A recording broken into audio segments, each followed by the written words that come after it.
तो जीवन भर कोई कोई द्वेष बनाए रहते हैं।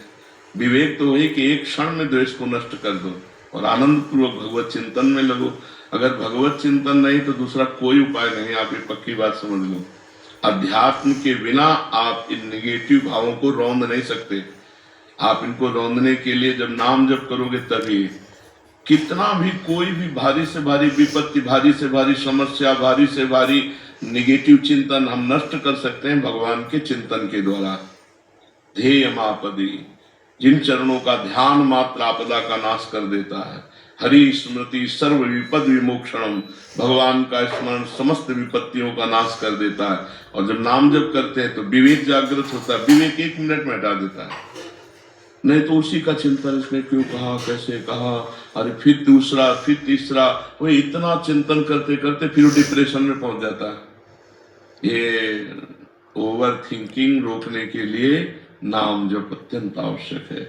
इस लोक और परलोक में आनंदित रहने के लिए, दिमाग शांत और शीतल रखने के लिए हमें भगवान का चिंतन, चाहे वो राम जपो, कृष्ण जपो, हरि जपो, जो नाम जपो, बिना नाम जप किए तब कितना भी कोई भी भारी से भारी विपत्ति, भारी से भारी समस्या, भारी से भारी निगेटिव चिंतन हम नष्ट कर सकते हैं भगवान के चिंतन के द्वारा। ध्येय मापदी, जिन चरणों का ध्यान मात्र आपदा का नाश कर देता है।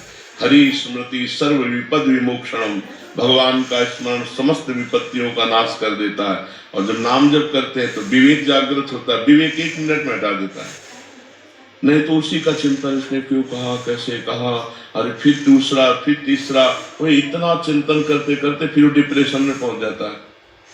ये ओवर थिंकिंग रोकने के लिए नाम जप अत्यंत आवश्यक है।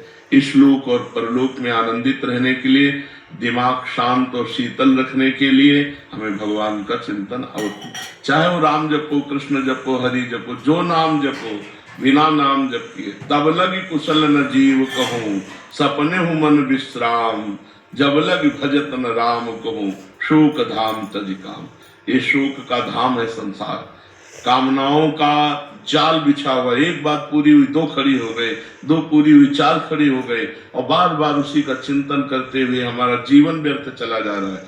हम आनंद को तो जान ही नहीं पा रहे। आनंद किसे, हम समझ रहे हैं कामनाओं की पूर्ति से आनंद है, और कामनाओं की पूर्ति से तो और चिंता शोक बढ़ता चला जा रहा है। तो आनंद का मार्ग अध्यात्म है। हम नाम जप करते हुए सब काम करें। नाम जप करते, नाम जप में इतनी प्रवीणता है, जैसे आपने हमें गाली दिया, आपने हमारी निंदा की, आपने हमें अपमानित किया, तुरंत विवेक उठेगा, नहीं नहीं, इसके भी हृदय में तो भगवान है, मेरे किसी पाप कर्म का दंड मुझे भुगताया जा रहा है, ये बेचारा तो निर्दोष है, इसको तो निमित्त बनाया जा रहा है। बड़े कृपालु भगवान, जो हमारे किए हुए कर्म का हमको दंड देकर पवित्र कर रहे हो, उससे मतलब नहीं है, उससे मतलब नहीं, वो दोष है, इसको तो निमित्त बनाया जा रहा है। बड़े कृपालु भगवान, जो हमारे किए हुए कर्म का हमको दंड देकर पवित्र कर रहे हो, उससे मतलब नहीं है, उससे मतलब नहीं, वो दुष्ट नहीं है। हमारी दुष्टता का किसी जन्म के जो कर्म है उसका दंड देने के लिए इसको निमित्त बनाया गया। ये विवेक, ये ज्ञान आपको 1 मिनट में बचा लेगा।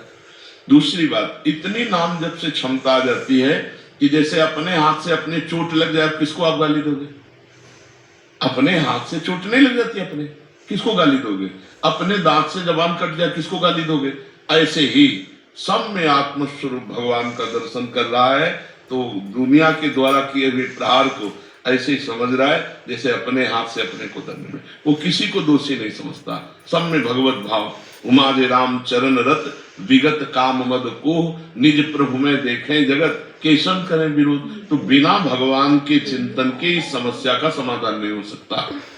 जब तक सर्वत्र समबुद्धि नहीं आएगी, ज्ञान नहीं जागृत होगा, तब तक ये जलन शांत नहीं होगी। द्वेष करने वाले पर भी हम रोष ना करें, ये अध्यात्म है, तो हम जीत जाएंगे। नहीं, कितना आप, कितना प्रपंच, दिमाग को आप अपने खुद देखिए, कितना प्रपंच भरा हुआ है। उसको साफ करने के लिए हमारे पास नाम है, राधा राधा राधा राधा। आप खुद देखना, आप कितने गंभीर हो जाएंगे, आपको कितना आनंद आने लगेगा, आप में एक मस्ती आ जाएगी, आप खुद देखिएगा। नाम ही एक उपाय है, किसका प्रश्न था? हाँ, नाम नहीं जब करोगे तो फिर इसको नहीं हटा पाओगे। यही तो दंड है, यही दंड है। अरे देखो, यही बुद्धि अपने आप जहर खवा देती है।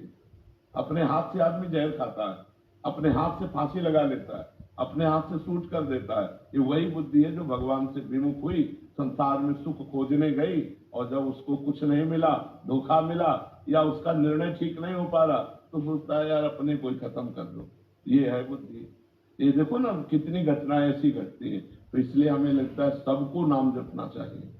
गंदा भोजन छोड़ो, गंदा पेय पदार्थ छोड़ो, गंदे आचरण छोड़ो, नहीं तो तुम्हारी दुर्गति हो जाएगी। आज हंस लो हमारी बात पे, girlfriend boyfriend live in relation, आज हंस लो हमारी बात पे कि बाबा जी ऐसी बात करते हैं, ये क्या जाने।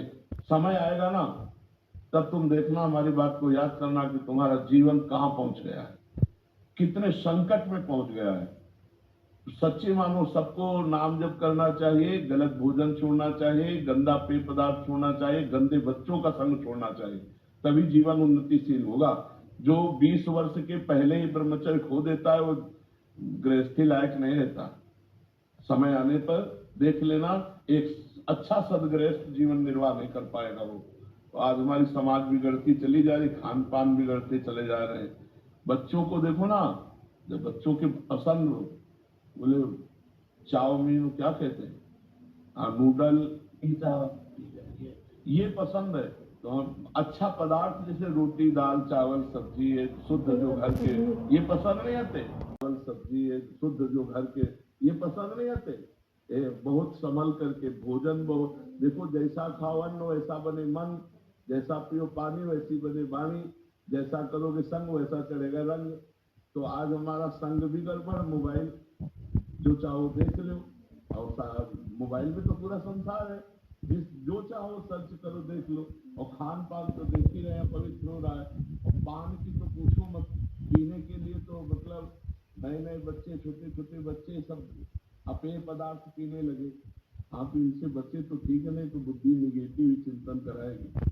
तो हमें लगता है कि आप नाम जप कीजिए, पवित्र भोजन कीजिए, तो इससे आप देखना फिर आपका नेगेटिव भाव शांत करने के लिए विवेक जागृत हो जाएगा, वो तत्काल शांत कर देगा।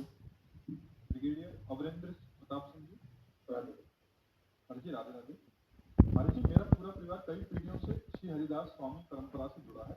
मैंने भी 7-8 साल में ही गुरु मंत्र ले लिया था और उसका आज तक निरंतर जप कर। ब्रिगेडियर अमरेंद्र प्रताप सिंह जी, जी राधे राधे। महाराज जी, मेरा पूरा परिवार कई पीढ़ियों से श्री हरिदास स्वामी परंपरा से जुड़ा है। मैंने भी 7-8 साल में ही गुरु मंत्र ले लिया था और उसका आज तक निरंतर जप करने का प्रयास कर रहा हूँ। महाराज जी, नौकरी के दौरान कई बार विपरीत और जोखिम परिस्थितियां आई, बिहारी जी की कृपा का अनुभव हुआ। महाराज जी, मेरी तार्किक बुद्धि होने के कारण मुझे भक्ति में काफी चीजों के जवाब नहीं मिले, इसलिए, और साथ ही आडंबर और पैसे की चमक में मतलब अध्यात्म और निराकार स्वरूप की आकर्षित हो गया मैं। और अब हर रोज ब्रह्म मुहूर्त में निराकार स्वरूप का ध्यान कर रहा हूँ। और कई बार पहले बताओ, निराकार का ध्यान होता है? लाइट को देख रहे होते हैं शुरू। ध्यान का विषय जो है ना, सब ध्यान मिट जाए, जो बचे उसे ज्ञान का ध्यान कहते हैं, आत्मस्वरूप का। सब ध्यान मिटा दो, जब आप बैठो तब कुछ ध्यान नहीं आना चाहिए। वो अगर प्रकाश स्वरूप है तो अंधकार कौन है? जब वही परमात्मा सब रूपों में है तो प्रकाश स्वरूप है, तो अंधकार भी स्वरूप उसी का है। जड़ स्वरूप है तो चैतन्य स्वरूप उसी का है, वो सर्वस्व है। अगर हम प्रकाश का ध्यान करें तो अंधकार भी वही परमात्मा है, वो सब रूपों में है। तो हमको चाहिए कि इन सब रूपों का पहले ध्यान हटाएं, न प्रकाश, न अंधकार, न स्थूल, न सूक्ष्म, न कारण। और जब ये ध्यान शांत हो जाता है तो जो बचता है वो आत्मस्वरूप होता है। अन्वय व्यतिरेक 2 पद्धतियां हैं। पहले हमें व्यतिरेक पद्धति लगानी पड़ेगी शास्त्री, कि ब्रह्म सत्यम जगन मिथ्या, कुछ नहीं है, कुछ नहीं है। पहले इनको हम हटाएं, पहले सब ध्यान हटाएं। तो हाँ, पहले आप ध्यान हटाओ। क्या आपका ध्यान शून्य में आ गया? जी महाराज, कई बार आता